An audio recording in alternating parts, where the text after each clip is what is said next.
Let's go. You're listening to Making Data Simple, where we make the world of data effortless, relevant, and yes, even fun. The cool thing about being the host of a podcast, I get to ask you guys all the questions, right? I do have an opinion on much of this, as I've stated in previous podcasts, but the good news is I get to ask questions. Look, there's two things that scare me, and still I stand by this. One is the fake news, just hallucinations. The second thing is cost. You already talked to cost a little bit, but although we could probably dive down more on it. But how do you prevent hallucinations? What's the key to success there? I mean, we want the right answers, particularly if you're an enterprise. You can't afford to have the wrong answers many times. So how do you prevent and eliminate hallucination? So good news, as I mentioned at the beginning, the pace of innovation is just super fast here. So hallucination is something we all experience quickly in our journey working with LLMs. So research labs all over the world, they are coming up with good solutions. I think that the easiest one is to connect your LLM to a knowledge base. So when you are asking something, they provide a response based to the knowledge base you connect to the LLM. So that's the classic RAG use case. That's the easiest way to do that. And then to have like some attribution capability that will actually give you a response and will point you directly to the source of that response. It will point you, if you are connecting your LLM to a PDF, for example, or to a database, it will go directly to the source, to the page, to the paragraph, to the data point in your database, whatever it is. So you will see where that information is coming from. So that's really increasing confidence on GenAI solutions. Then the other very important point is some capabilities that we have in our platform. So you can set guardrails, so you avoid certain topics, certain words, and you basically create that box of like allowed topics. Your LLM is allowed to produce outputs about. So I'm confident that we are solving this problem for enterprise, especially when it comes to knowledge bases. So it's getting a lot better. I predicted your answer to be RAG, which is retrieval augmented generation, a technique for everything that Armand said, accuracy, reliability, stuff. Saying that, are most of the use cases you're doing that are serious involve RAG of some sort, one way or another? Because I presume everybody is doing that now, or wanting to. Yeah, right now, this is really important, and it's getting really really popular. And I can touch on some differentiation that we have. We work in AI for a very long time, right? Like we have very good document understanding capabilities. So you can throw to our AI documents in any kind of format, PDF, and that's hard technology to do, like parse properly a PDF so you can fit it and augment it with an LLM. And then we had for so many years thousands of deployments of Watson Assistant. So it's our kind of like chatbot application that you can deploy anywhere securely in different channels, WhatsApp, mobile, Android, iOS, or Web. I think if your question goes on like everyone is doing RAG, yeah, everyone is doing RAG, but there are different ways to do RAG. You can do RAG with very specialized documents. Many people don't have the technology. We have it. You need specialized deployments of RAG on multiple channels with options to connect the human in the loop properly. And that's what we've been doing for so many years. And now we're just making it better with LLMs. So we believe we do RAG like no one else in the market. Can you summarize? I know you said a lot there, but in simple terms, what does IBM do around RAG that nobody else can do? So we can connect it to many different sources, no matter how complex they are. That can be basically documents. Just imagine all sorts of documents that you can imagine. A PDF that can be handwritten to something that is more automated. And then to many different data sources. That's what part of our watsonx platform is the .data component. So you can connect it to pretty much any knowledge base you want. That's really differentiating. And then the second part is when you build a RAG solution with something like watsonx Assistant that we rebranded to watsonx Assistant, you can basically create a chatbot that is enterprise ready. And That means you can run it on multiple channels. You can have humans in interfering in the conversation if is required. There are a lot of like workflows that you need to be able to cover. That is not just a simple chatbot, and we provide a lot of capability in that space too. Appreciate that. So, John, what has Armand said that he thinks is true but is not? That's what I want you to answer. Oh, geez. Well, maybe I'll kind of put a spin on it. So, when you ask some of the question around the differentiators, right? Armand went into the technical details, and from my perspective, to me, the differentiators really our approach and our people, right? And our unique place that IBM has, in the industry, working closely with our clients and understanding their business, right? We've hired a small army of AI engineers, and a lot of them are early professional hires, and come to our clients with this energy and understanding of this new innovative technology, and are able to apply it in very unique ways. This is really cool technology. We've got a really enthusiastic young group within client engineering that I think brings that energy to the client and helps bring out these use cases and really can help energize our clients and leverage this technology in really kind of unique ways that I think our competition can't meet us there. So being in a unique position to be able to implement it, I think is our key differentiator. One thing I would add, I'll just jump in real quick and then I'll go back. This is about you guys, not about me, but I would say, and not to overuse the company line, but I think there's several things that differentiate us. One is we are open, meaning we can do the build your own models. We can do the use IBM with some of those models. We can just use IBM models. Depends on what you want. We already said trusted. Trust is huge for us. In fact, we have fact sheets that we do for each one of our model. Fact sheets will show you where all that data is coming from. So there's no hidden secrets, and we check and root out all copyright. And in fact, we have indemnity unlimited.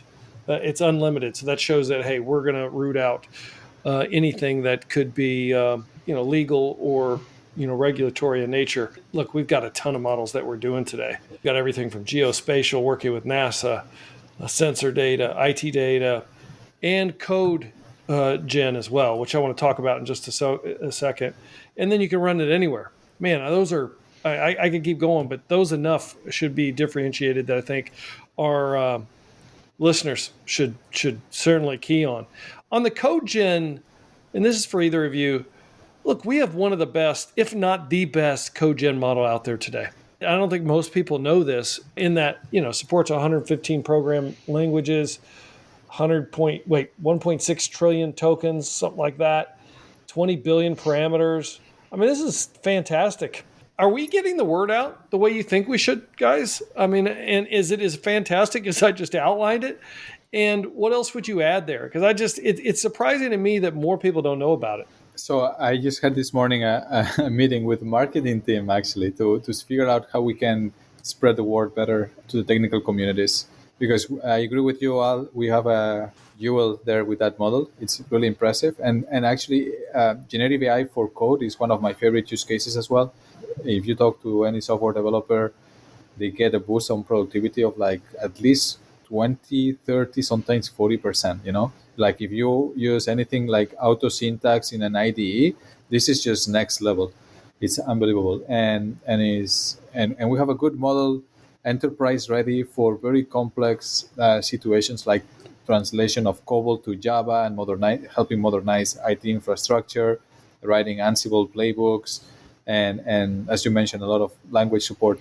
So there is an effort to connect better with the technical community to spread the word. Agree. Look, you guys are hitting a lot of use cases. I mean, that's what client engineering does on a regular basis. What are some of the examples of the most successful implementations, whether it's foundational models or not, technology patterns that have benefited from our solution? And if that ties into watsonx, that's where I want to go next as well. Sure. Yeah. I mean, I think from our perspective, if we look back over the past year specifically, or year plus, we see the biggest interest really around, our customer care offerings, right? And moving into the second half of 2023, our digital labor that's really anchored by our watsonx Orchestrate product, and seeing the benefit and the efficiencies that we're gaining in a lot of the digital labor space, right? Our AI assistants are really helping companies transform their business processes. And we're seeing examples with clients where we're completely transforming the way they acquire talent, right? How do we post our job listings? How do we manage who gets hired? How can we pre-screen these candidates? Things like that. Generating emails to help schedule meetings. All of that type of thing. Looking through resumes, and we've seen a huge uptick in that area over the last year for sure. To jump in on the resume thing, doesn't that make a case where at some point it's just going to be trying to get AI to match the resume that AI is going to filter and pass through the system? I mean, it's going to be like, hey, I got to find the right AI large language model that'll write me a resume that I know will pass the AI algorithm that's checking it. That's what it sounds like is going to happen. You're in the movie Inception, yeah, right? The AI for the AI for the AI, yeah. I mean, I think when we're looking at the vast number of the sheer number of applicants for these positions, having human eyes looking at every single one of them becomes really cost prohibitive, and you need to have a mechanism in place to help weed through at least the candidates that are not really in the running, and really whittle it down to the ones that you think would be a good fit for the role, and that's a great use case for AI. What do you think, Armand? What are use cases you're seeing that John didn't mention? Just one comment on that resume thing. I recommend everyone that is looking for a job to simplify the resume, because most likely the resume will go through some LLM in some company, and if you have a very complex structure with pictures, with tables and things like that, the LLM might get lost and you might not pass the filter. So simplify the structure of your resume. There are guides online out there on how you should do that, so LLMs understand your resume. I actually one of my most popular posts on LinkedIn is about use cases, where I listed a lot of use cases that we did last year, from many things that John already mentioned, from customer facing, customer service, marketing, content creation, HR, automation, supply chain, and IT development and operations. So we're getting into AI ops as well, and sustainability, core business operations, threat management, asset management. Like, the beauty of generative AI is that is being applied everywhere. We're internally injecting LLMs in pretty much every product, so it's smarter. And yeah, I think once you post the podcast and advertise it on LinkedIn, I'll be happy to add a link with a lot of different use cases, and people who can start dreaming about the possibilities here. I'll do it. You haven't talked about watsonx, which I think is actually a good thing, because I don't like to talk about products. I like to talk about technology, and I'm not here to sell product. But I have to ask, watsonx is IBM's AI platform. So a couple questions on that. When should I be thinking watsonx? When should I not? Can I use IBM's LLM without using watsonx? Or do you say, hey, you got to have one and the other, or are they mutually exclusive? Let me just tee that up and throw it back at you. So I think anyone could consider watsonx as a platform. Whether you are a small or medium business, you can go try it out. I think we have a lot of great capabilities as a service, pay as you go, and flexibility there on pricing. I think, though, that if you are an enterprise customer, you should definitely consider watsonx as a platform. So you start building your platform to deploy GenAI applications in production for the future, and you do that in a way you can rely on, especially if you are on an enterprise and regulated industry or country, operating in a regulated country. So for me, that's a no-brainer. I will go with IBM. And then in terms of LLMs, look, our Granite model, which is our most popular model, together with the Code Assistant, they are part of the watsonx platform, so you need that. But we are open sourcing some models, like you mentioned, the one with NASA that we co-developed together, and there is a roadmap to do more exciting things on the open source community. So you'll see some things that are proprietary, some things that are open. I think every vendor is doing the same. You could see Microsoft, they open source 5, very popular model. OpenAI, they open source Whisper, but they didn't open source GPT-4. So same approach. In some cases, you will see some of these models going open source and just getting access through the community. And for others, you need to go through the platform. There's large language models. There's code gen models. What other examples of models do you think people would be surprised, or you'd say, hey, you need to consider this model, or did you know about this model? I mean, I think those are the two most predominantly used. But we have geospatial. We got a lot of other models out there. What are folks missing? Yeah, many people are just limiting it to text, right? And we, in fact, we're talking here LLMs all the time, but in fact, we like to call it at IBM foundation models. And the data can be text, and text will be for sure one of the biggest interfaces and data sources. But we're getting into this very exciting space of multimodality, where you can mix text with video, with image, with audio. And we've seen already some demos and research projects where it's not about text, it's about video creation, music creation. DALL-E in image generation, or Midjourney, or Stable Diffusion. These are great models to create images. I think that people will really get blown away when we get into multimodality, because that will open up, we're getting into this space where data is gonna be the limiting factor on performance. But if you open it up to more data formats, then it's just not only text but video, audio, image. Then it's a whole new level.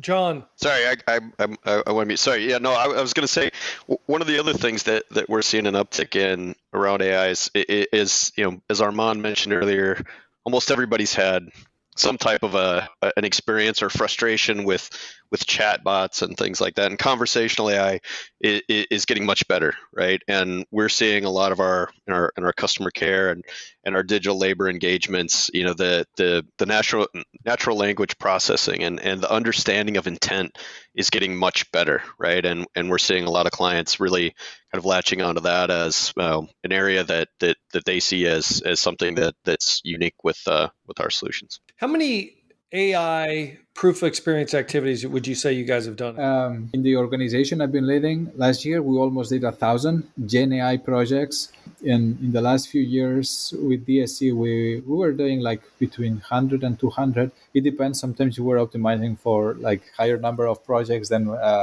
more complex projects. But yeah, I think I've been involved with at least like 1,500 projects in the AI space. I'm nowhere close to take credit of that, because we have an amazing team and very good leaders, and I think we figured out a way to get a lot of people skilled to provide very high quality pilots around the world. We hired almost 500 people last year just for GenAI. So yeah, it's a big number. That's awesome. That's a huge number. That's thanks to also our partnership with consulting. How does that work? Well, I think it's just, compared to any competitor out there, we have the consulting and the technology in the same company. So they provide a lot of industry expertise and domain expertise, and we provide the technology to support that. So that's been a game changer as well, to open more opportunities and to accelerate. John, was that you that had a screaming kid in the background or something? That was me. I apologize. That's awesome. Yeah. No, that's awesome. Yeah. I hope there wasn't an emergency. It sounded like a fun scream. No, yeah, it was a happy one. Yeah.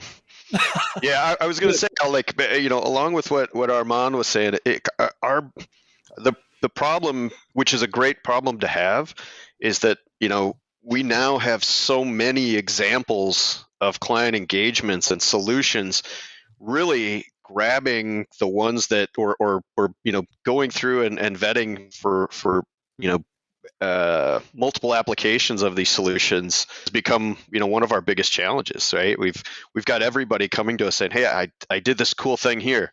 I use this model in a unique way here. How can we leverage this? How can we share this? How can we, turn this into something that's reusable?" And it's just been really amazing. That's awesome. Given all, over 1,000, 1,000 just in the last year, that's amazing. What's the most surprising thing you've learned or seen? Here's what I'm seeing, or look at this use case. It was the most bizarre use case. What's the most interesting or surprising thing you've seen over all those 1,000? I think the most surprising part is the readiness of our customers to actually get started with AI. I spent my almost 10 years in my career trying to convince customers that they should make AI a top priority. And right now, that is over. They understand the power of AI. So that's really been a blessing and very surprising. But the conversation is really different. It's not about why AI. It's more about how and where can I apply it to get the highest ROI. So it's really been a lot of fun to have those conversations because it's been all about ideation and prototyping and putting technology into the test. So yeah, that's the one I would really highlight. Do we owe ChatGPT a thank you for that? Is that Absolutely. where you think it came from? I thank OpenAI for the great marketing and finally creating something that people really help people understand the power of AI and yeah, they did a great job. Look, IBM, as I often say, we're in the business of enterprise, so we're not in that business. Is the reality of it? And yeah, they just got people to take a look at it. You know what ticks me off about that, though? Like you, I've been doing this for years. In fact, I've had this podcast for, I don't know, crazy. I think it's like 5 years now or something. It might even be longer. And I've talked about AI all along. And even friends that I have that listen to the podcast were like, "Have you seen ChatGPT? This AI is amazing." I'm like, I've been talking about this for like 2 years. Nobody's listening. But sometimes I think it just takes that experience or, put it in that framework so somebody can actually use it, like from a retail commercial perspective to really make it sink in, I guess. Best way I can describe it. I don't know. What about you, John? What's your biggest surprise? Well, I guess based on the comment that you just made, just a quick comment is, I mentioned that our, a lot of the AI engineers that we hired are younger and earlier professional hires, and I think some of it is, some of the success we've seen is really around that, right? If you look at, I don't know, look at social media, right? There's demographics that adopt it easily, and then there's certain age groups that everybody's got their grandparents that are like, "What's this Snapchat thing?" right? And so it can be a bit intimidating, and I think if you have that younger, mindset that's not afraid to explore and really embrace the technology, you can move things along much more quickly, and it comes with an enthusiasm. As far as the coolest thing, I think we saw, I can't remember exactly the context because I don't speak Japanese or read Japanese, but it was another example of like a customer care chatbot interface, but this one was for a client in Japan. And one of the struggles that we see with our language models is really language with our models is language support, right? And they had this full blown Japanese chatbot that they were demoing and typing in Japanese characters, and it was responding back with all the right answers. And I thought, man, that to me was pretty cool, right? How can it interpret all of this and plug it into the model and still come up with the right answer? And that was pretty impressive. Awesome. Thank you for that. Hey guys, what haven't I asked that you wish I would have? I will maybe just give one recommendation on how to get the right skills, in which skills you need in order to do this. Awesome. Yeah. Something I mentioned briefly before, but I think everyone is really eager to somehow add AI to your curriculum, to your toolbox. So a great way to get people to deliver generative AI solutions is to reskill your existing workforce. And there are a lot of great training programs. In fact, at IBM, we train a lot of people on generative AI. So we can for sure provide recommendations on how to reskill your software engineers so they know how to do this. And then when it comes to something interesting that we did is we didn't call the profession data scientist. We call it AI engineer, which is pretty different. And we made a big deal out of this. AI engineer is a profession that we see as a growing profession in the market. Many companies are hiring AI engineers, and the difference here is that you don't need to do any data science or all these complex data part and scientific parts, algorithm selection, creating neural networks. Here is more about the development of end-to-end AI solutions, so it's more on the engineering side. So there are different lists of skills required. And again, you can reskill, you can look for this talent, but we have a pretty clear rubric then, and we can help as well on how to create your own generative AI teams for the enterprise. Are there like 3 attributes or traits that you see the best AI engineers exhibit? So one is to be comfortable with handling LLMs. That means good at prompting, good at tuning, understanding the different techniques. That's one. The second one is how to connect them to final applications. So that's why I'm saying many software engineers will be in a very good spot to be AI engineers. And then the third one, I think this is valid for any role, but with the pace of innovation that we have right now, you really need to be ready to learn continuously every day. It's like you have daily updates, and you can get a little bit crazy if you are trying to follow everything. But I'm really looking for people that are very curious and they see this as a passion, and you need to be ready to whatever you know now most likely won't be valid in 6 months. Your LLM most likely we will have a new one that is better, and you need to be able to quickly adapt and switch from one LLM to the other. So this mindset of continuous learning is really critical. Can you do that easily? I mean, after you're embedded into an LLM, you've developed a RAG methodology on top of it using your data, and then somebody's got a better LLM. Do you switch it? I don't think you should always switch it, but you should consider when it makes sense if you see like the big performance boost, right? And again, these LLMs are very easy to test, so you can quickly validate if it's worth doing it or not. Can you talk a little bit more about that? I don't know if we delved into the cost quite as much as I'd like to, but how do you quickly identify whether this is going to be in your budget or not? Yeah, that's a great question. So look, what it's really expensive about LLMs is that these are big models, usually very expensive to train, and the corporations training these models, they are spending millions of dollars training them. So luckily for most of our customers, they don't go into the training part at all. But running them into production, you need specialized hardware, you need GPUs. So that's why I really believe SLMs, smaller models, are the future because they can run on cheaper hardware. So that's a great way to lower the cost. On the data side, you don't need that much data. Actually, there are different techniques for prompting or to connect to a knowledge base. You don't need to get into complex data pipelines, data training when you are creating these LLM solutions. So that also simplifies a lot the cost of the solutioning and the deployment of it. Real quick one on the prompt engineering. Is there any secrets or tips and tricks around prompt engineering? I think everyone is used to use email or a spreadsheet. I think prompting should be like a base skill everyone should master, and the best trick that I can give is just be specific and provide good context to your prompt. Some people are lazy writing, so if you provide a lazy request, the LLM won't do a very good job giving you the expected outcome. But if you craft a prompt where you explain who you are, what's your role, what you are looking as an outcome from your request, and if you can provide some examples, so the more time you spend writing a high quality prompt with specifics and context, then the outcome is usually pretty good. Armand, what do you do for fun? When you're not doing this crazy AI stuff, what do you do for fun?